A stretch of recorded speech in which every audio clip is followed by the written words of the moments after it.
Hindi matahimik ang mga totoong pamangkin na yan. Hindi pa ba sila kontento sa mga parte nila sa pinagbentahan ng mga lupa ng mga matatanda? Natigilan si Joyce nang marinig niya ang kanyang inang si Vanji. Madilim na tulog na rin ang kanyang mga kapatid. Iihi sana siya pero hindi pa siya nakabababa ng hagdan, narinig niya na ang kanyang mga magulang. Umupo siya sa isang baitang at sinilip ang mga ito. Nakakunot ang kanyang noo sa pag-uusisa. Nakaupo sa sofa ang kanyang inang si Vanji. Tense pa ang postura nito. Nakahalukip-kip naman ang kanyang amang si Henry habang nakatayo. "Hindi talaga tama to, Henry," sabi ni Vanji. Nanginginig ang boses sa pagkadismaya. "Simula bata, dito na ako nakatira sa bahay na to. Dito rin tayo bumuo ng sarili nating pamilya. Ayokong basta nalang bitiwan to." Mabigat na bumuntong hininga si Henry. "Alam ko, Vanji, pero hindi naman talaga to sa atin. Mahirap magkaroon ng gulo. Gusto nang ibenta ng mga totoong pamangkin ng bahay na to. Pero sa akin hinabilin to ni Ninang at Inay." Naiiyak na sabi ni Vanji. Lumapit ang kanyang ama. "Pero sa batas, wala kang karapatan. Hindi ka legally adopted ng mga matatanda. Kaya wala tayong magagawa. Sila ang may karapatan sa bahay na to." Bumilis ang tibok ng puso ni Joyce. Alam niya namang hindi tunay na anak ang kanyang mama. Pero sa murang isip niya ng mga panahong yon, hindi niya inasahang wala pa silang karapatan sa bahay. Hindi pala sa kanila ang lugar na tinuring niyang safe place at tahanan. At kung ano man ang takot na nararamdaman ni Vanji, ganoon din ang nararamdaman ni Joyce. Naluha na ang kanyang ina. "Pero bakit ngayon? Wala pa tayong napupundar na sarili nating bahay. Bakit kailangang biglain tayo ng ganito? Ang hirap nilang pakiusapan. Napakagahama nila." Nasapo ni Henry ang noo, mukhang nasasaktan. "Nagpupumilit ang mga kamag-anak ng mga matatanda. Nakikita nilang bahay bilang isang asset, hindi isang lugar na may mga alaala. Yun lang naman ang habol nila pagkatapos mawala ng inay at ng ninang. May buyer na agad sila, kalilibing pa lang ng inay. Wala silang pakialam kung saan tayo pulutin." May bahid ng pait na nagsalita si Vanji. "Hindi naman talaga ako parte ng pamilyang to. Ampun lang ako. Hindi naman talaga nila ako tinanggap, di ba? Kahit nung bata ako, pakiramdam ko, tagalabas lang ako at nakikitira dito. Ngayong wala nang inay at ang ninang. Wala na. Wala na ring magmamahal sa akin mula sa kanila." Lumambot ang boses ni Henry, ngunit nanatiling matatag ang tono. "Tumahan ka na, Vanji. Huwag ka na mag-alala. Nandito ako. Nandito ang mga anak natin. Kakayanin natin. Hindi kita pababayaan." Napabuntong hininga na lang si Joyce. Palagi niyang nakikita ang kanyang ina bilang isang mahalagang bahagi ng kanilang pamilya. Kaya hindi dapat ito mag-alala kung hindi ito tanggap ng mga malalayong kamag-anak ng kanilang mga lola. Pero hindi niya rin maiwasang malungkot para sa kanyang ina. Tila ang hirap kapag lumaki sa iba at hindi kilala ang tunay na mga magulang. "Anong gagawin natin?" tanong ni Vanji na nanginginig ang boses. "Nandito ng mga alaala natin. Ayoko sanang umalis dito." "Kailangan nating makahanap ng solusyon. Tutuloy na ako sa abroad," sagot ni Henry. "Siguro may paraan para makipag-ayos tayo sa kanila. Humingi ka pa ng kaunting oras. Pero sa ngayon, mukhang kailangan na nating magsimulang maghanap ng bagong lugar. Mangupahan muna tayo." Habang patuloy na pinag-uusapan ng kanyang mga magulang ang pwedeng gawin, tahimik na umatras si Joyce at bumalik sa kwarto. Sumasakit ang puso niya sa bigat ng malapit na pagbabago. Gigising na lang siya isang araw, wala na siya sa dating bahay na kinalakihan, para tuloy mawawala rin ang ilang bahagi ng kanyang sarili. Habang patuloy ang problema sa bahay, inaasikaso na rin naman ng kanyang ama na si Henry ang papeles para makapag-abroad. Nalulungkot siya sa lahat ng nangyayari. Mawawala na sila ng bahay, tapos aalis pa ang kanyang papa. Nakatayo si Joy sa pintuan ng kwarto ng kanyang mga magulang. Nakatuon ang kanyang mga mata sa kanyang ama. Pinagtutulungan ng kanyang mga magulang na ilagay ang mga gamit ni Henry sa maleta. "Ate Joyce, saan pupunta si Papa?" tanong sa kanya ni Marie, ang bunso niyang kapatid. Huminga si Joyce ng malalim. "Aalis na siya. Pupunta siya sa malayo, matagal siyang makakabalik. Hindi muna natin siya makakasama." Namuo agad ang luha ni Marie.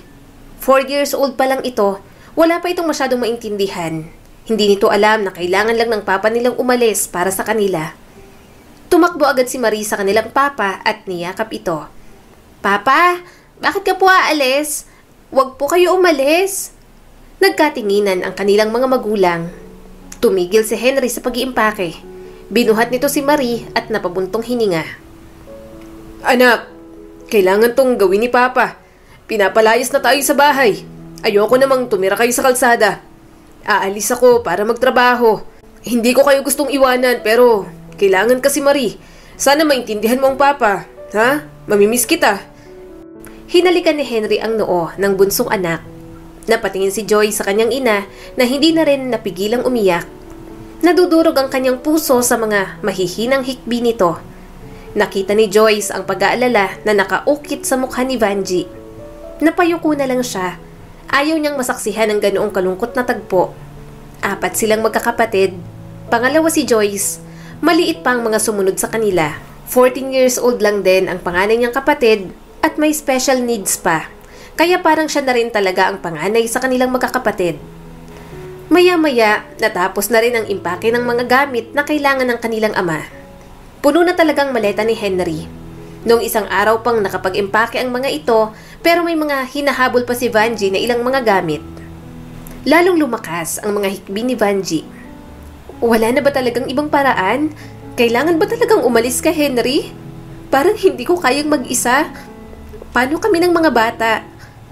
Napag-usapan na natin to, Vanji. Mahinang sabi ng kanyang ama. Ito ang pinakamagandang option sa ngayon. Para naman to sa kinabukasan nating lahat. Umiling si Vanji. Ngayon ay malayang pumatak ang mga luha niya. Pero, napakahirap, Henry. Hindi ko alam kung paano ko haharapin ang lahat ng to kung wala ka. Hinila nito ang kanyang ina sa isang malambing na yakap. Kaya mo yan. Naniniwala ako sa'yo. Mag-iipon lang ako. Sana makabili tayo ng sarili nating bahay. Tiningnan ni Joyce ang kanyang mama. Hindi ito sanay sa hirap. May kayang umampun dito. Maging ang tinitirhan nga nila, pinakamalaking bahay sa kanilang barangay. Kaya alam ni Joyce na maluho ang kanyang ina sa ilang mga bagay. Hindi lang sa pag-alis ni Henry sila maninibago, pati sa paraan ng pamumuhay. Kailangan nilang mag-adjust. Hindi naman sila kagaya ng dating sinusuportahan ng mga matatanda. Tipong lahat ng gusto, mabibigay na. Lumapit si Leo, ang sumunod sa kanya sa kanilang ama. Papa, dadalhan mo ba kami ng chocolate at laruan galing Saudi? Bahagyang umiti si Henry, pinunasan ang sariling mga luha. Siyempre naman anak, pagbalik ko magdadala ako ng maraming pasalubong sa inyo. Lagi akong tatawag sa inyo ha. At Leo, hindi ka panganay pero ikaw lang ang maiiwang lalaki sa mama mo at mga kapatid mo. Kaya bantayan mo sila para sa akin ha. Huwag kang makikipag-away. Niyakap ni Joyce ang kanyang ama. Papa, lagi po kayo mag-iingat doon. Hinaplos nito ang kanyang buhok. Salamat anak. Sana alalayan mo palagi ang mama mo ha. Magpakabait kayong magkakapatid. Tumango na lamang si Joyce. Parang may bumara sa lalamunan niya. Naiiyak na rin siya. Ramdam niya ang lungkot ng kanyang buong pamilya. Kung hindi lang sila ginigipit at may sapat na pera, hindi sana mawawalay sa kanila si Henry. Simula nang makaalis ang kanyang ama, hindi naging stable ang kinikita nito sa ibang bansa, kaya medyo nahirapan sila. Gayunpaman may pera pa rin namang iniwan. Kahit paano, may ibinibigay na pera sa ina ni Joyce sa pinagbentahan ng naiwang bahay ng kanilang mga lola. Mama, may itatanong po ako sa inyo. Tanong ni Joyce habang gumagawa ng assignment. Sumagot pa rin ang kanyang ina kahit abala sa cellphone nito. Siyempre Joyce, anong nasa isip mo? Tumigil siya sa pagsusulat. Marami po akong iniisip tungkol sa paglipat po natin sa lahat ng lugar na pwede po sana nating simulan ng bagong buhay. Bakit ang Maynila ang pinili niyo po ni Papa? Pwede naman po tayo rito ah. Saka dito po kami nag-aral. Kailangan po ba talaga naming lumipat ng school? Bumuntong hininga si Vanji. Hindi naman madali ang ginawa naming desisyon ng Papa ninyo anak. Kahit ako, natatakot ako sa pupuntahan natin. Hindi rin naman ako sanay sa Maynila. Pero mas magandang opsyon na doon. Mas malapit din naman sa lahat ang lugar na yon.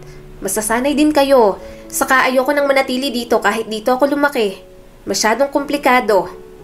Kumunot ang kanyang noo. Komplikasyon po? Tulad po ng ano? Tiningnan ni Joyce ang kanyang ina. Kitang-kitang wala itong maayos na tulog sa mga nagdaang araw.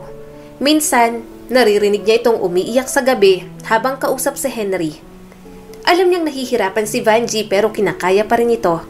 Yun nga lang, talagang mahina ang loob at nahihirapang mag-adjust sa mga pagbabago. Ayoko na rito, Joyce. Napakaraming chismis at bulungan. Alam mo namang ayoko nang pinag-uusapan ako at ang pamilya natin. Ayoko nang isipin pa silang lahat. Mas mabuti kung lalayo tayo rito. Marahang sabi ng kanyang ina. Mas lalong bumaha ang pagtataka kay Joyce. Ano po bang mga pinagsasasabi nila? Napabuntong hininga si Vanjie. Hindi madaling ipaliwanag, anak. Nang pumanaw ang mga lola mo, mas naging mahirap ang mga bagay para sa atin. Lalo na para sa akin. Sinasabi nilang naghihirap na tayo. Mula bata ako, lagi nilang sinasabing ampun lang ako. Pero ang totoo, naiinggit lang sila dahil naaambunan ako ng yaman ng mga umampun sa akin. Kaya ngayong wala na sila, parang tain na lang ako na pwede nilang tapak-tapakan kung tratuhin. Gusto kong lumipat sa malayo para mailayo rin kayo sa usapan at mga panghuhusga. Napaisip si Joyce kung gaano ba kabigat ang mga salita ng ibang tao para sa kanila. Hindi niya alam na sa ganoon pala naapektuhan ang kanyang ina. Mataas ang pride ni Vanjie, kaya hindi rin siguro nito matanggap ang nangyayari sa buhay nito. Hindi ko po naiisip na magiging ganyan po ang sitwasyon natin sa lugar kung saan po kami namulat, Mama. Pero hindi ko pa rin po maintindihan kung bakit sa Maynila. Hindi ba't mas masikip at mahal po ang cost of living doon? Napailing naman ang kanyang ina. Mas okay na desisyon ito para sa akin at sinusuportahan naman ako ng papa ninyo. Alam kong maganda rito pero okay din naman sa Maynila. Doon, bagong simula ng buhay ang magagawa natin. Yung di tayo pag-uusapan. Pag-usapan man, hindi naman tayo kilala. Nakuha na ni Joyce. Hindi lang yon tungkol sa paglipat sa bagong lungsod. Tungkol yon sa paglikha ng isang bagong kabanata sa buhay nang walang mga anino ng nakaraan na bumabalot sa kanila. Para kay Vanjie, hindi madali ang lahat at yun ang naisip nitong desisyon na makakabuti sa kanilang lahat. Sa Maynila nito nakikita ang bagong simula. At nang malaman niya yon, hindi na muling nagtanong si Joyce. Unti-unti na rin silang naghanda para sa paglipat. Kaya nang dumating na ang araw ng kanilang pag-alis, madali na lamang sa kanila ang maghakot. Bago pa man sumikat ang araw, nakakarga na sila ng kanilang mga gamit sa jeep. Nakatayo naman ang kanyang ina malapit sa may bukana ng jeep habang nagmamando kung saan ilalagay ang mga kahon. Nagpatulong sila sa isa sa mga pinsan at yung ibang gamit, sila na lamang ang nagbuhat dahil kaya naman nila. Tumutulong din ang kaibigan niyang si Gerald. Habang buhat ang kahon, nilibot ni Joyce ang tingin sa bahay nila na nakasanayan niya na sa kanyang buong buhay. Ang medyo malaki, 2 palapag na bahay, mukhang malungkot habang nawawalan ng mga gamit. Nakaramdam siya ng matinding kalungkutan pero hindi niya hinayaang lamunin siya nito. Joyce! Tawag ng isang pamilyar na boses sa kanya.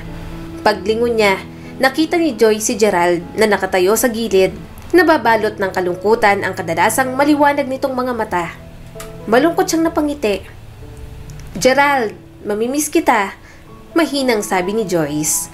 Pumunta ako para magpaalam, kaya tumulong din ako sa paghahakot ng mga gamit ninyo. Hindi ka na makakasama sa ibang pinsan natin, sabi ni Gerald, mahina ang boses. Tumango si Joyce. Salamat sa pagpunta. Kung wala kayo, baka kung anong oras pa kami natapos rito. Napabuntong hininga ang binata. Kailangan niyo ba talagang umalis? Saka, bakit ang layo? Nagtama ang mga mata nilang dalawa at saglit na natahimik silang pareho. Si Gerald ang palagi niyang kasama simula pa nung sila'y mga bata. Masakit isipin para kay Joyce na iiwan niya ng kaibigan at pinsan. Mamimiss din kita. Sa wakas ay sabi ni Gerald, bahagyang nabasag ang boses. Hindi na magiging gaya ng dati ang mga bagay kung wala ka rito. Isang mahinang ngiti ang naibigay ni Joyce. Alam ko, at ganyan din ang nararamdaman ko. Hindi ito magiging madali pero isang bagay ito na kailangan naming gawin. Ang mama ko, sa tingin niya ito lang ang paraan para magsimula kami ng bagong buhay. Saka alam mo naman na wala na kaming babalikang bahay dito. Tumango si Gerald, bagamat nananatiling malungkot ang ekspresyon nito. Naiintindihan ko. Akala ko lang hanggang makapagtrabaho tayo pareho magkasama pa rin tayo. Napaiyak na si Joyce. Pwede pa rin naman tayong mag-usap. Pwede tayong mag-chat o tumawag. Hindi ko naman puputulin ang komunikasyon ko sa inyo. Mga pinsan ko kaya kayo. Ilang saglit pa silang nakatayo doon. Ni isa sa kanila, hindi gustong maging unang bumasag sa katahimikan. Sa wakas, tumawag na si Vanjie mula sa jeep. Halatang naiinip na ang ginang. Joyce, kailangan na nating umalis. Imporma nito sa kanya. Niyakap agad siya ni Gerald. Ramdam na ramdam niya ang lungkot nito. Nagpaalam na rin siya sa kanyang ilang pinsan. Nang sumakay na siya, nakita niyang tumulang isang butil ng luha mula sa mata ni Gerald. Sa binata kasi siya pinakamalapit. Alam niya rin ang mga sikreto nito sa buhay. Manong, tara na ho. Mahinang sabi ni Vanjie sa driver. Habang umaalingaw-ngaw ang makina at nagsimulang umandar ang jeep, tumingin si Joyce sa huling pagkakataon. Mamimiss niya ang lahat sa bahay na yon. Huminga ng malalim si Joyce. Sinubukan niyang pakalmahin ang sarili. Naghihintay sa kanilang Maynila, isang bagong simula para makalimutan ang bigat ng kanilang mga iniwan. Salamat, madam! Bigyan naman natin ng masigabong palakpakan ng ating butihing punong guro. Agad namang nagpalakpakan ang mga estudyante dahil sa sinabing yun ng MC. Katatapos lang magbigay ng speech ng principal sa stage. Ilang sandali pa ay nagsalita ng isang guro para sa rules and regulations ng paaralan. Maalinsangan ang paligid, panay ang pahid ni Joy sa kanyang pawis sa leeg. Hindi niya panadalang ipit niya, kaya nakalugay ang kanyang buhok. Hindi niya inaasahan ng init na nararamdaman niya sa tondo. Idagdag pa ang napakaraming estudyante sa loob ng covered court. Hindi siya sanay sa ganoon. Public school lang din naman ang pinasukan niya noon sa probinsya, pero hindi ganun karaming estudyante at maliit lang ang school. Hindi katulad sa paaralan niya ngayon, kabi-kabila ang building at may malaking covered court pa. Unang tapak niya sa tondo, halos magbunganga na si Joyce sa iritasyon. Kahit saan siya magpunta, iba ang hangin na kanyang nalalanghap. Ang ingay ng tambutso ng mga sasakyan, nagkalat ang mga basura sa kalsada. Takot siya sa mga daga at ipis, kaya nang bago pa lang siya sa lugar, lagi na lang siyang napapatalon at napapairit kapag may dumadaan sa kanyang harapan. Maraming pagbabago sa buhay ni Joyce. Nawala ang mga layaw niya at napilitan siyang magtiis. Masaya naman siya dati, pero ang buhay niya mas mahirap kaysa sa dati. Nakakatanggap siya ng mga panghuhusga, lalo na sa mga taong nakakakilala sa kanya. At tama nga ang kanyang mama. Ngayong wala na silang pera, parang kung sinong tain na lang silang ituring. Pagkakatagal naman ng mga to, naisatinig ni Joyce. Nasa gilid siya ng hallway at hinihintay na mabawasan ang mga estudyante sa harap ng bulletin board. Pagkatapos kasi ng orientation, inutusan ng mga estudyante na hanapin ang section at pumunta sa kanya-kanyang mga room para makilala ang advisor. Nasa kalagitnaan siya ng paghahanap ng section at room nang biglang may sumagi sa kanya. Napasubsob tuloy siya sa mga papel sa harap. Uminit ang ulo ni Joyce nang marinig pa ang malulutong na tawa sa kanyang tabi. Ano ba naman kayo? Reklamo ni Joyce sa mga ito. Ang tagal mong maghanap dyan. Marunong ka bang magbasa? Ang bobo mo naman. Natatawang sabi ng lalaki. Umawang ang bibig ni Joyce. Anong sabi mo? Hoy! Baka hindi mo alam. Since grade 1, top 1 ako sa amin. Isaksa ko pa sa esophagus mo lahat ng medals ko eh. Mas lalong tumawa ang binata at sinabayan pa ng mga kasama nito. Matalino naman pala. Malakas niyang itinulak ang mga ito. Hindi niya nalang pinansin. Ganun ba talaga ang mga taga Maynila? Ang gaspang ng mga ugali. Lumipat si Joyce sa kabilang papel. Tinalunto niya ng mga daliri iyon at huminto siya nang makita na ang kanyang pangalan. Joyce pala, magkaklase pala tayo. Nakangising sabi ng binata. Napalingon si Joyce sa katabi niyang nakikibasa rin. Hanapin mo kung nasa ng pakialam ko. Umayos ito ng tayo at ngumisi. Ikaw na nga ang dayo at probinsyana. Ikaw pang masamang ugali.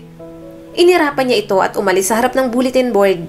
Narinig niya pa ang pagsigaw nito na taga-bundok.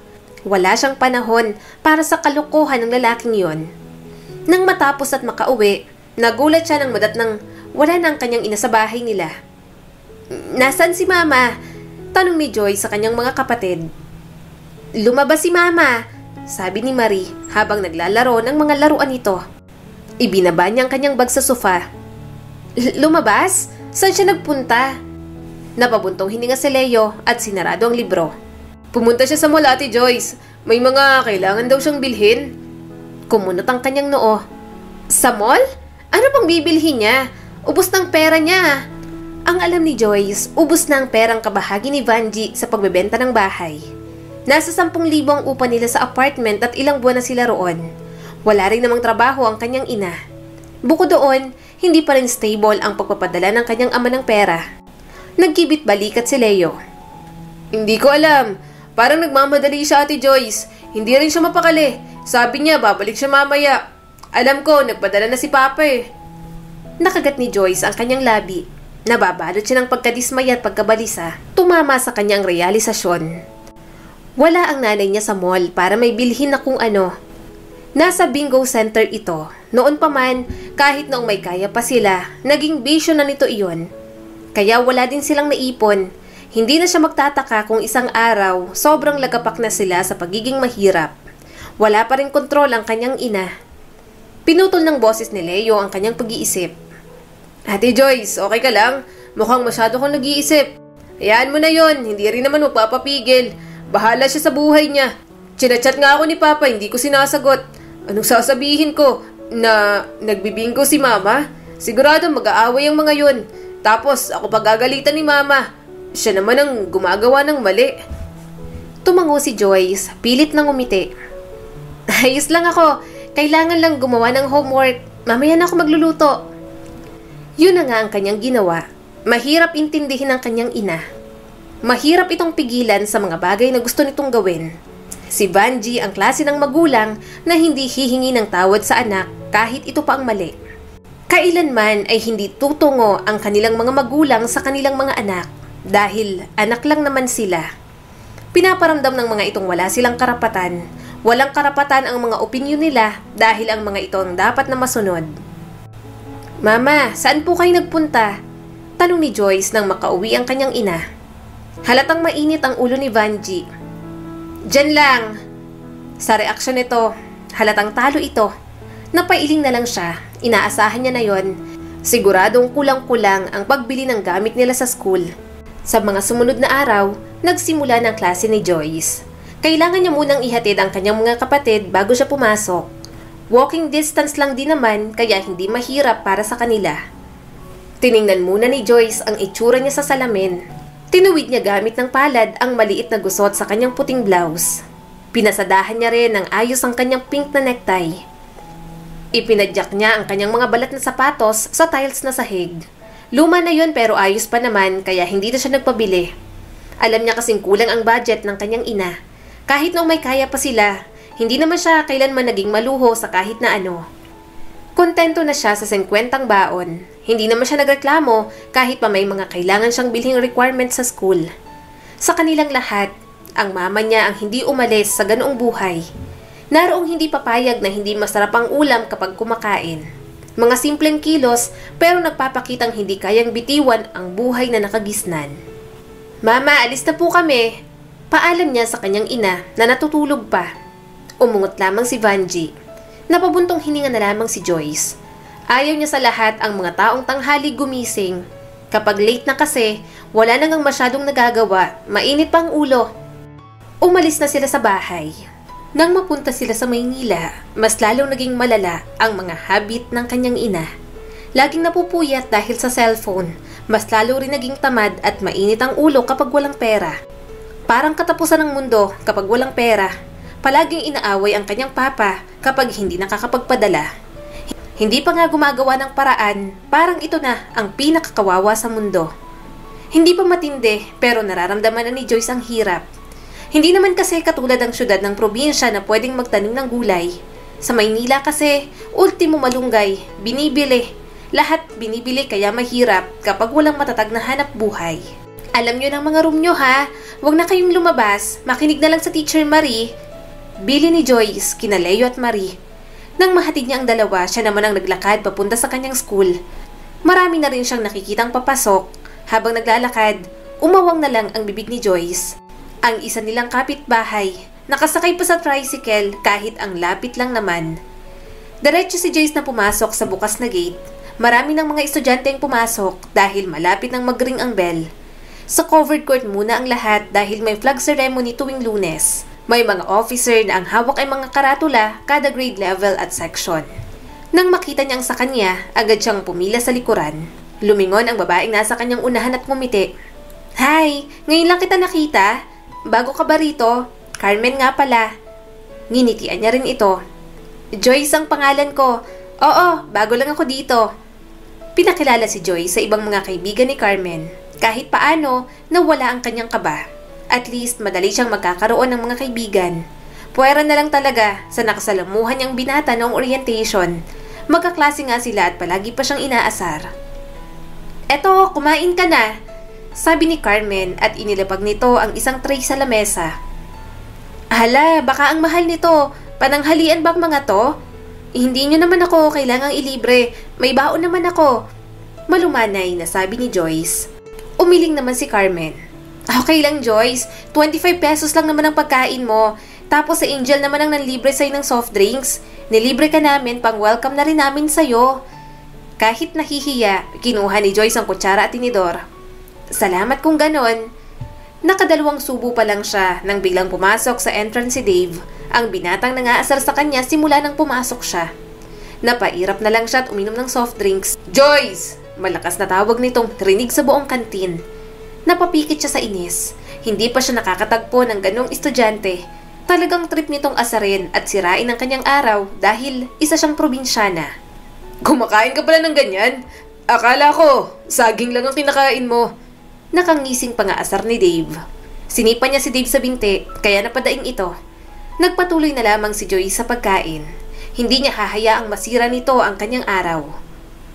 Lumipas pa ang mga buwan, unti-unti nang nasanay si Joyce sa buhay sa Maynila. Naninibago man, nakakasabay na rin naman siya kahit papaano. Nakayuko si Joyce sa labahan at maingat na nag-aayos ng mga damit. Maya-maya'y may kumatok sa pinto ng kanilang apartment.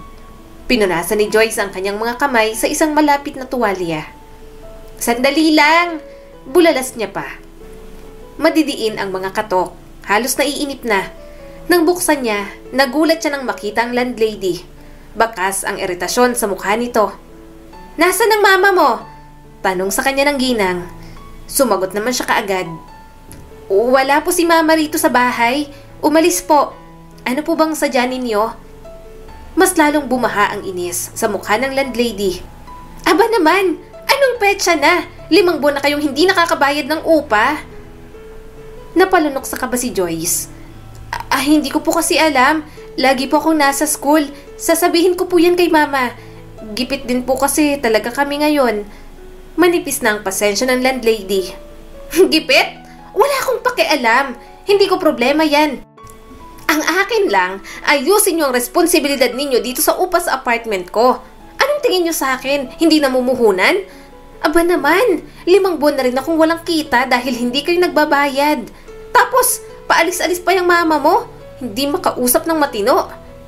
Nag-alinlangan si Joyce. Alam niyang may ginagawa ang kanyang ina. Wala po siya sa bahay ngayon. Hindi naman po sa pinagtataguan kayo ni mama. Damang-dama ang pagkadismaya sa mukha ng landlady. Kailangan namin pag-usapan ng tungkol sa apartment. Hindi siya pwedeng iwas ng iwas sa akin. Tapos kayong ipapakausap sa akin? Hindi ako makakapaghintay. Kung hindi kayo makakabayad sa katapusan ng buwan, kakailanganin ninyong maghanap ng ibang lugar na matitirhan. Sabihin mo yan sa mama niyo pag uwi niya. Napalunok ng mariin si Joyce. Naiintindihan ko po. Sasabihin ko po sa kanya. Nang makaalis ang landlady, sinapo ni Joyce ang kanyang noo. Isinara niya ang pinto at saglit na tumayo roon. Ni wala siyang kaalam-alam na ganoon ang nangyayari. Naturing ang nasa abroad ang papa nila, pero hindi sila makabayad ng upa sa bahay. Magkahalong pangamba at kawalan ng magawa ang naramdaman niya. Kaya nang makauwi ang kanyang ina, kinausap niya agad ito. Hindi dapat maramdaman ni Joyce pero disappointed talaga siya sa kanyang mga magulang. Parang hindi makapag-isip at magdesisyon ng maayos para sa pamilya. Joyce, anong meron? Bakit ganyan ang mukha mo? Tanong ng kanyang ina bago inilapag ang mga bag nitong dala. Huminga ng malalim si Joyce. Sinusubukang pakalmahin ang kanyang sarili. Dumating po yung landlady. Hindi pa po pala kayo nakakabayad. Galit na galit siya. Sinabi niya na umalis na po tayo rito sa bahay. Umiwas ng tingin si Vanji. Maghintay siya kamo. Sinabi ko na nga sa kanya wala tayong pera. Hindi nga makapagpadala ng malaki ang papa ninyo. Yung mga binayad ko sa kanya, galing pa sa utang at may malaki pang interes. Hindi na nga ako makabayad. Laki ng laki yung interes. Pinakinggan lang ni Joyce na magbunga nga ang kanyang ina. Gusto niyang sabihin may kasalanan din naman ito, na hindi talaga ito marunong mag-handle at mag-budget ng pera. Malaki man o maliit ang ipinapadala ng kanilang ama, nagkukulang pa rin. Bumagsak ang mga balikat ni Joyce. Ano pong gagawin natin? Wala po tayong pera para mabayaran ang lahat ng yon. Habang nag-uusap sila tungkol sa problema, muling may kumatok sa pinto. Bumaha ang kaba sa dibdib ni Joyce nang bumalik ang landlady. Binuksan niya ang pinto at nakatayo ito doon na may galit sa mukha. Kailangan kong makipag-usap sa mama mo. May nagsabi sa akin na nakauwi na siya. Hindi niya ako pwedeng iwasan. Naiinip na sabi ng landlady. Bumalik ang tingin ni Joyce sa kanyang ina. Nandito na po siya ngayon. Pumasok ang landlady at hinarap si Vanji. Binigyan kita ng maraming oras para makahabol sa upa. Hindi ako nag-aampon ha. Kailangan niyo akong bayaran. Pero mukhang hindi niyo na kayang magbayad. Tinanggap ko kayo kasi mukha naman kayong matitino. At sinabi mong nasa abroad ang asawa mo. Pero hindi kayo makabayad ng maayos sa akin. Nakiusap pa ang kanyang ina. Kaunting hintay naman po. Nagkaproblema lang ang asawa ko sa Saudi. Hindi po maayos yung system sa company nila. Abay, wala akong pakialam. Gumawa ka ng paraan. Bayaran yung mga tinira nyo rito at umalis na kayo pagkatapos. Dagdag kayo sa stress ko. Pinipirwisyo yung buhay ko. Tumaas ang boses ng landlady kaya nagbabaan na rin ang mga kapatid ni Joyce. Napabuntong hininga na lamang siya. Kahit siya, hindi niya rin alam ang dapat gawin sa ganoong sitwasyon. Maya-maya, umalis na rin ang landlady. Tiningnan ni Joyce ang kanyang mga kapatid. Alam niyang mga bata pa ang mga ito, pero alam niyang naiintindihan na nito kung ano ang mga nangyayari. At sa pagkakataong yon, tumimo sa kanilang isipan na walang bahay na matatawag talagang kanila. Sa mga sumunod na araw, alam niyang sobrang problemado na si Vanji. Pati ang kanyang amang nasa Saudi, hindi na rin makatulog sa kaiisip. Naaawa na siya rito dahil ang laki na ng ipinayat. Kaya sinasabihan ni Joyce ang mga kapatid niya na iwasan munang maging pasaway para at least hindi na sila makadagdag sa problema ng pamilya. Pero kahit anong pigil niyang huwag makadagdag, hindi niya pa rin talaga mapipigilan. Isang araw, kababalik pa lang ni Joyce galing sa palengke.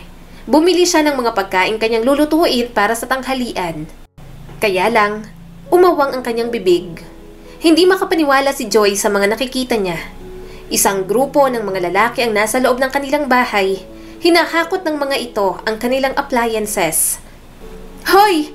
Anong nangyayari? Tumigil kayo! Nanginginig ang boses ni Joyce sa pagmamadali. Sorry, Neng, pero nandito lang kami para mangolekta ng utang. Sabi ng isang lalaki sa kanya. Tiningnan niya ang kanyang mga kapatid. Bakas ang takot sa mukha ng mga ito. Wala na naman ang kanilang mama. Hindi niya alam kung anong gagawin. Siguradong nagtatago na naman ito sa mga maniningil ng utang, kaya wala sa bahay nila.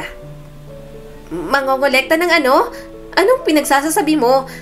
Tumaas ang boses ni Joyce. Hindi pwedeng pumasok na lang kayo rito at kunin ang mga gamit namin. Huminto ang lalaki at sumulyap sa kanya. Mga utang yan ng nanay mo, Neng. Hindi niya nabayaran ng mga yon at naipon ng interes. Ipinadala kami para kunin ang mga item. Mababalik lang to sa inyo kapag nakabayad na kayo kasamang interes. Napabuntong hininga si Joyce. Parang maiiyak na siya. Gusto niyang pigilan pero wala siyang magawa. Pati mga gamit na galing pa sa kanyang mga lolo, kinuha ng mga ito. Malaki ang sentimental value nun para sa kanila, lalo na sa kanya. Pero, panimula ni Joyce, sinusubukang hanapin muli ang kanyang boses. Wala po si Mama rito. Hindi niyo po pwedeng basta kunin na lang yan ng walang paalam. Saglit na lumambot ang mukha ng lalaki. Pasensya na, Neng. Wala kaming magagawa. Utos to ni boss at hindi pa nakakabayad ang nanay ninyo. Umiling si Joyce. Pero nahihirapan na kami. Pakiusap. Huwag niyo naman pong kunin ang mga gamit namin. Nagpalitan ng tingin ang mga lalaki, ngunit walang sinabi. Gusto niya pang makipagtalo, magmakaawa. Pero alam niyang wala rin namang patutunguhan. Kukunin pa rin ng mga ito ang kanilang mga gamit. Nang makaalis ng mga kalalakihan, hindi na napigilan ni Joyce ang umiyak. Siya ang may isip at pinakamatanda sa bahay nila ng mga oras na yon, ni wala man lang siyang nagawa para pigilan ang mga ito. Umupo si Joyce sa gitna ng sala. Ang refrigerator, washing machine at telebisyon, inalis lahat. Parang hindi na bahay na matatawag. Mahirap na nga sila, nawalan pa sila ng mga gamit. Halos hindi niya namalayan ang pagtakbo ng oras. Tiningnan niya ang kanyang mga kapatid na malungkot din. Hindi na nangahas magtanong pa ang mga ito. Napaangat ang ulo niya dahil sa tunog ng pagbukas ng pinto. Mabuti naman at dumating na ang kanyang ina. Lagi na lang siyang humaharap sa mga problemang ginagawa nito. "Anong nangyari?" tanong ng kanyang ina. Ang boses ay may halong pagkalito at pag-aalala. "Bakit ka umiiyak, Joyce?" "Nasa lang refrigerator." "Ang TV." Tumayo si Joyce, parang sasabog na lahat ng kanyang emosyon. Halos hindi niya na mapigilan ang kanyang pagkadismaya. Nanginginig ang boses niya. "Ma, kinuha nila lahat. Kinuha po nila lahat ng gamit natin dahil sa mga utang mo. Sinabi po nila na hindi ka pa nakakabayad at malaki ng interes mo. Lagi ka na lang pong wala rito." Namutla ang mukha ng kanyang ina. Nanlaki ang mga mata nito. Bahagya pang natigilan si Vanji. Hindi ko alam na gagawin nila yon. Ayoko naman kasing humarap sa kanila na wala akong pangbayad." Halos bulong na sabi ng kanyang ina. Muling sumiklab ang inis ni Joyce. "Paano hindi mo po alam? Ito po ang nangyayari kapag hindi nyo hinaharap ang mga problema. Ilang buwan na po tayong nahihirapan at paulit-ulit mo pong sinasabi na magiging okay ang lahat. Ngayon, tingnan mo po, wala na po tayong mga gamit." Bahagyang lumapit ang kanyang ina. "Okay lang yan. Mapapalitan naman ang mga yan. Hayaan mo na lang ang mga utang ko." Mas lalo siyang na-frustrate. "Hahayaan? Kung nakikipag-usap lang po kayo, hindi naman po mangyayari to. Pero hindi, patuloy po kayong umiiwas. At ano na, wala na pong natitira sa atin." Alam ni Joyce na masyadong naging malupit ang kanyang mga salita sa kanyang ina.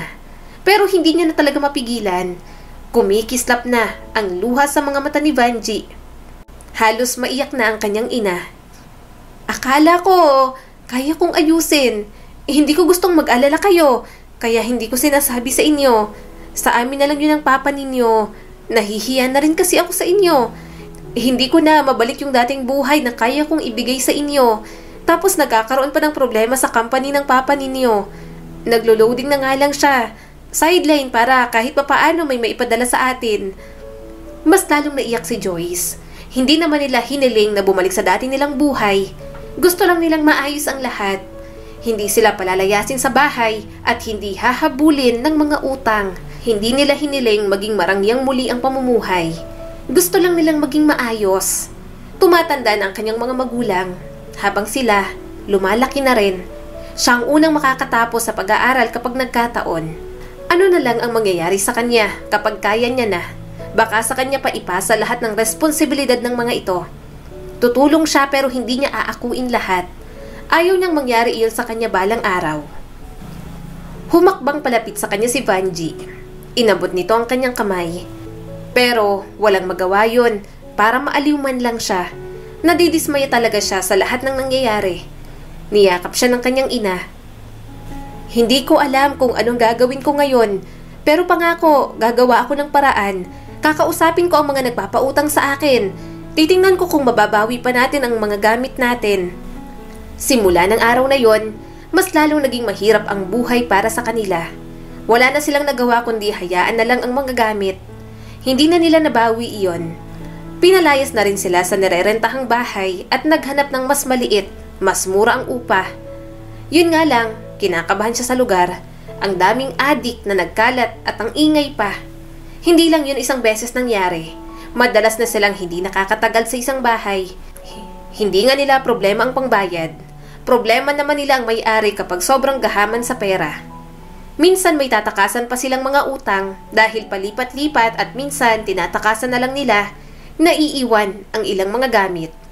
At talagang kapag sinabing alsabalutan, sobrang bilis na lang nilang magkakapatid makalipat ng bahay. Nagpapadala pa naman ang kanyang papa pero hindi pa rin sapat.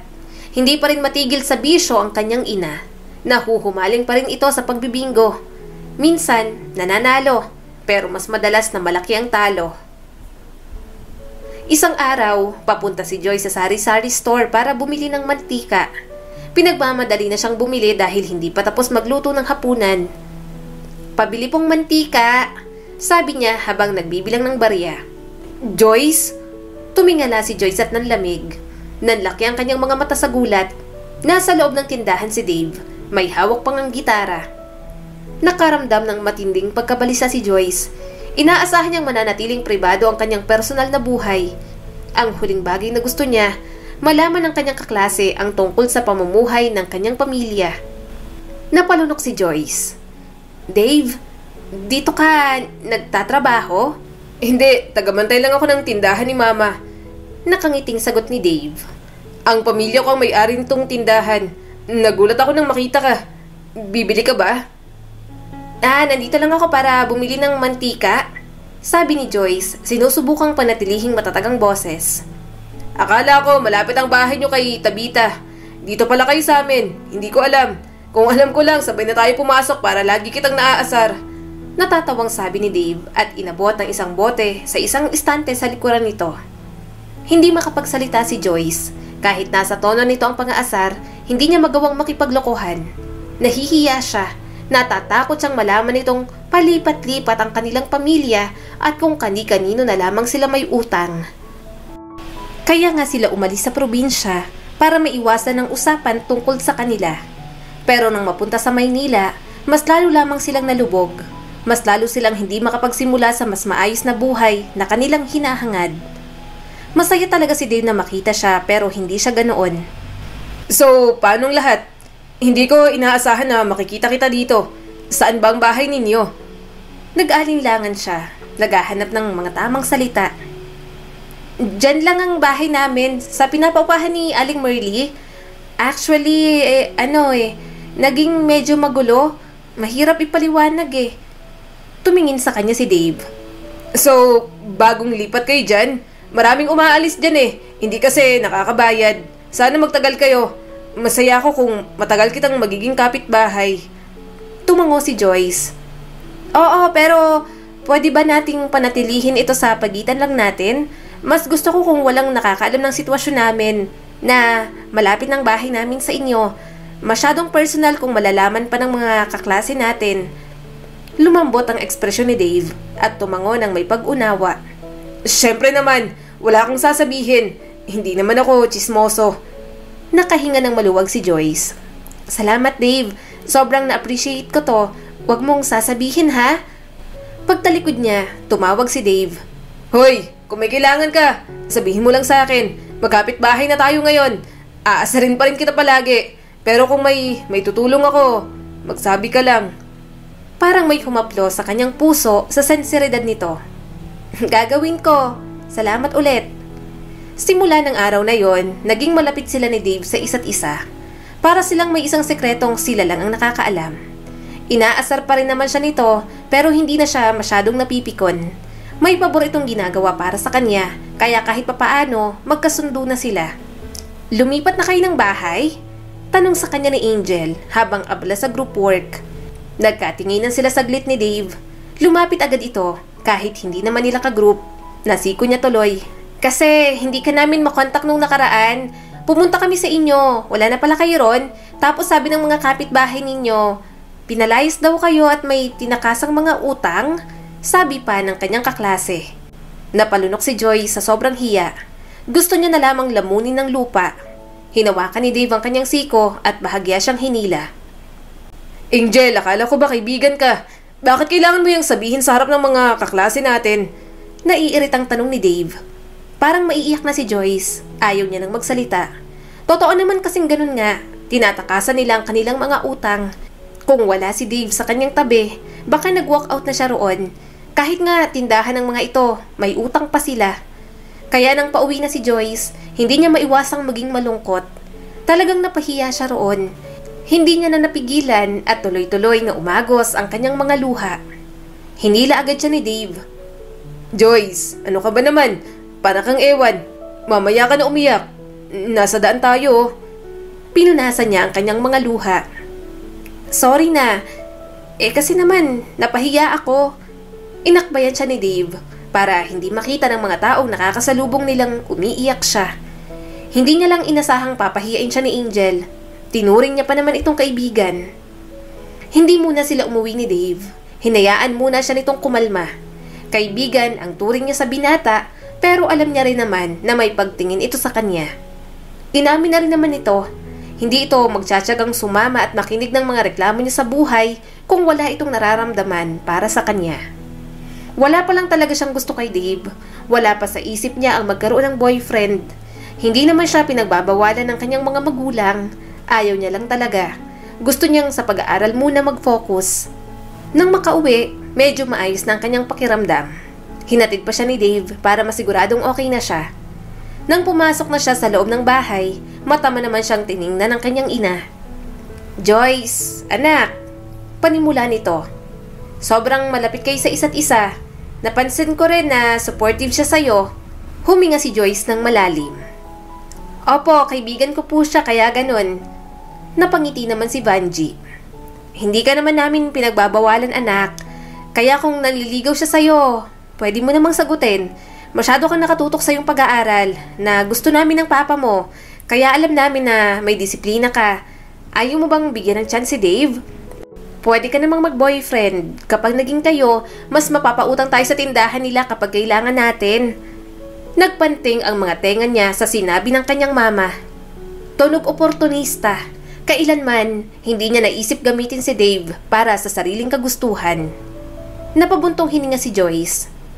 Mama, napag-usapan na po natin to. Mabuting kaibigan si Dave pero hanggang doon lang po siya sa akin. Hindi ako interesado sa isang relasyon sa kanya.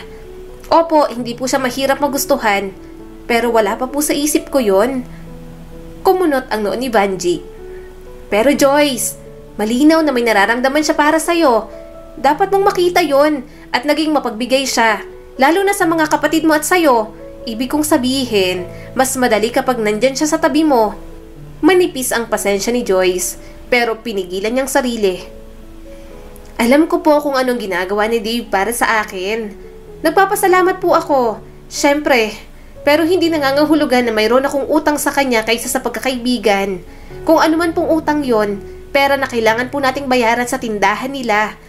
Ayoko pong makasamang isang tao dahil lang sa tinutulungan nila ako. Hindi po yun makatarungan sa aming dalawa. Nagpumilit pa ang kanyang ina. Pero anak, hindi niya na napigilang sumigaw. Mama naman, ano po bang hindi niyo maintindihan sa ayoko? Kung makapilit kayo, para niyo kung binubugaw para makinabang kayo. Malakas siyang sinampal ng kanyang ina. Tumulo naman ang kanyang mga luha. Hindi siya makatingin ng diretsyo. Gusto niya lang naman magsabi ng kanyang opinyon. Pagod na siyang sunod lang ng sunod. Tango lang ng tango. Nanginig ang boses ng kanyang ina. Nung nakaraan ka pa, nagpipigil lang akong saktan ka. Habang lumalaki ka, nagiging bastos ka na. Oo, marami akong pagkukulang sa inyo. Pero nanay niyo pa rin ako. Namuo naman ang mga luha sa mga mata ni Joyce. Bakit mama? Paano ako hindi magiging bastos sa ginagawa ninyo? Ano po sa tingin niyo ang ginagawa niyo kay Dave? Naisipin gamitin ko siya para makinabang po tayong lahat? Hindi ba't bastos yun? Ayoko pong makaramdam ng obligasyon sa isang tao dahil sinusuportahan nila ako sa mga pangangailangan ko. Hindi ko po gagamitin ang pagiging mapagbigay ng isang tao bilang batayan para sa isang relasyon. Kaya po ako nag-aaral para hindi na ganito kahirap. Para hindi ko isugal ang dignidad ko para sa mga walang kwentang desisyon. Tumulo na rin ang mga luha ni Vanji. Joyce, hindi ko sinasabing magsettle ka sa isang bagay na hindi mo gusto. Gusto ko lang na isipin mong pinapayagan ka rin namin. Mabuting tao si Dave, nakikita ko yon. Huwag mong sabihin binubugaw kita dahil ang akin lang, matutulungan ka niya. Mas lalong sumabog ang pagkadismaya ni Joyce. Mama, bakit kailangan akong tulungan ni Dave? Sa dapat na responsibilidad ninyo. May sarili naman po akong desisyon. Ayokong pumasok sa isang relasyon dahil lang sa maginhawa o dahil makikinabang ako. Kailangan ko pong mag-focus sa pag-aaral ko at sa future ko. At ayoko pong gawing komplikado ang mga bagay-bagay. Dahil lang kinakaladkad ninyo po ako sa isang relasyong mali naman ang dahilan. Nagtataka na ang kanyang mga kapatid kung bakit sila nag-aaway. Hindi na rin kasi matiis ni Joyce. Ilang beses niya nang sinarili ang lahat ng kanyang saloobin, pero nasasagad din naman ang kanyang pasensya. Muling nagpatuloy si Joyce. Yan po ang hirap sa inyo eh. Kapag hindi nyo kayang responsibilidad, ipapasa nyo na lang sa iba. Sana po, nang nagdesisyon kayo ni Papa na bumuo ng pamilya, sana, tinanong nyo po muna ang sarili ninyo kung mentally at emotionally handa na po ba kayo. May pera po tayo dati, pero hindi lang naman po yung tungkol doon. Dapat, handa po kayo sa lahat ng aspeto para kahit po naghirap tayo ng ganito, hindi man marangya pero maayos naman po yung buhay. Dinuro siya ng kanyang ina. Huwag kang magsasalita na parang alam mo ang lahat. Hindi mo naiintindihan ang nararamdaman ko. Hindi ako sanay sa buhay na ganito. Hindi ako lumaking ganito. Pinunasan ni Joyce ang kanyang mga luha. Bakit po, Mama? Sa tingin niyo po ba, sanay din po kami? Hindi rin po kami sanay. Hindi po kami sanay kapag pinapalayas tayo, kapag may tinatakbuhang utang at kapag napapahiya at minamaliit dahil mahirap. Pero Mama, nagkusa naman po kami. Nagkusa po kaming mag-adjust sa bagong buhay na ibinigay ninyo ni Papa sa amin. Kaya bakit ikaw? Hindi niyo po magawang mag-adjust? Sugal kayo ng sugal. Nakastak pa rin kayo sa dating buhay ninyo. Mama, kailangan ba naming laging ipapaalalang wala na tayong pera? Hindi nakapagsalita ang kanyang ina, pero halatang nasasaktan at galit pa rin ito sa mga sinabi niya. Hindi pa rin talaga ito tatanggap ng pagkatalo. Hindi pa rin aaminin ni Vanjie sa sarili na nagkamali ito. Umalis muna si Joy sa bahay nila. Tinawag siya ng kanyang mga kapatid pero nagpatuloy pa rin siya. Kailangan niya munang huminga. Napapagod na siya sa kanyang mga magulang. Gusto niya lang namang makinig din ang mga ito sa kanya. Mahirap na nga ang buhay, mas lalo pang ginagawang komplikado ang lahat. Gabi na, kaunti na lang din ang dumaraan. Naglalakad siya sa mga eskinita nang biglang may humarang sa kanya. 2 lalaki ang mga yon at mukha pang adik. Napaatras bigla si Joyce. Bakit ka umiiyak, Neng? Ayos ka lang ba? Nakangising tanong ng isa. Tinalikuran niya ang mga ito pero may humarang pa sa kanyang isa. Mas lalo siyang kinabahan. Lumusod siya sa ilalim at bahagyang tumakbo palayo sa mga ito. Kaso, napasigaw siya nang biglang may humawak sa kanyang mga braso. Shh! Ako to, Joyce. Nanlaki ang kanyang mga mata. Dave? Hinawakan nito ang kanyang kamay at tumakbo sila palayo. Maya-maya, nasa bahay na sila ng tita ni Dave. Doon muna sila tumuloy at magpapasundo na lamang sa papa ni Dave. Salamat ha. Pasensya na rin. Marahang sabi ni Joyce pagkatapos uminom ng tubig. Napailing naman ang tita ni Dave. Gabi na, doon ka pa dumaan. Marami talagang adik at mga manyak doon. Mabuti at sinundan ka nitong pamangkin ko. Mataman siyang tiningnan ni Dave. Nakita kitang tumakbo palabas ng bahay ninyo. Nag-aalala ako. Ano bang nangyari? Munti ka nang mapagtripan ng mga siraulong yon. Napalunok si Joyce. Nagkasagutan kasi kami ni Mama. Napabuntong hininga si Dave at niyakap siya ng mahigpit. Tumulo tuloy ang kanyang mga luha. Gayunpaman, sandaling gumaan ang kanyang kalooban. Maya-maya ay may tunog ng tricycle mula sa labas. Pumasok ang mga magulang ni Dave, pati na rin si Vanjie. Nang makita siya ng kanyang ina, umiiyak itong yumakap sa kanya. Mama! Napahikbi na si Vanjie. Sorry anak. Pasensya ka na. Alam ko naman ang mga pagkakamali ko, Joyce. Ang hirap lang kasi talagang tanggapin. Sorry na. Pangako pipilitin kong magbago. Pasensya na kung hindi ako mabuting ina sa inyo. Malungkot siyang napangiti. Okay lang po yun, Mama. Sorry din po sa mga nasabi ko sa inyo. Mali po ang ginawa kong maglayas. Sorry po talaga. Simula ng araw na yon, mas naging maayos ang relasyon nila bilang mag-ina. Mas naging open sila sa opinyon ng isa't isa. Nakita rin ni Joyce na unti-unti nang nagbabago si Vanjie. Naghanap na rin ito ng trabaho para hindi laging nakaasa sa padala ng ama niyang si Henry. Gustong makita ni Joyce ang kanyang mga magulang na nagtutulungan ng ganoon. Hindi dapat pinapasalo sa iba ang lahat ng responsibilidad. Ganoon dapat ang mag-asawa at masaya siyang nakita niya iyon sa kanyang mga magulang. Lumipas ang mga taon, nakaipon sila, nakabili ng lupa at nakapagpagawa ng bahay. Maliit man pero at least matatawag nilang kanila. At hindi na rin kailangang malayo sa kanila ni Henry. "Mama, ano po ba? Ang tagal nyo, nasa na po ba kayo?" Tanong ni Joyce habang naghihintay sa pila. Inayos ni Dave ang kanyang suot na toga. "Huwag kang mag-alala, darating din yun. Masyado ka talagang OA." Napangiti naman siya. Boyfriend niya na si Dave. Ayaw niya pa sanang sagutin habang nag-aaral siya pero walang araw na hindi siya nito nilulubayan. Gayunpaman, naiinis pa rin siya. Graduation niya na, napili pa talagang malik ni Vanjie. Maya-maya, biglang may pumagitna sa kanilang dalawa ni Dave. Muntik pang mapasubsob ang kanyang boyfriend sa lupa. Tutulungan niya sana, pero nang makita niyang ama, napatalon siya sa tuwa. "Papa?" Bulalas ni Joyce at mahigpit na niyakap ang ama. Napatingin siya sa kanyang ina. Malaki rin ang ngiti nito. Ni wala man lang nagsabing uuwi na pala ang kanyang ama. Nang kumawala siya sa yakap, sa kanya lang naalala si Dave. "Eto bang boyfriend mo, anak? Ang pangit." Walang pakundangang sabi ng kanyang ama. Nanlaki ang mga mata ni Joyce. "Papa, hindi nga po. Ang gwapo po kaya." Umismid naman si Henry. "Kapag hiniwalayin mo yan, pangit ng tingin mo dyan." Tumikhim naman si Dave kahit tinawag na nitong pangit. Ako po si Dave, sir. Masaya po akong nakilala ko na kayo ng personal." "Bakit? Nakikita ko sa video call mukha kang matangkad. Bakit kapag sa personal, mukha kang duwende?"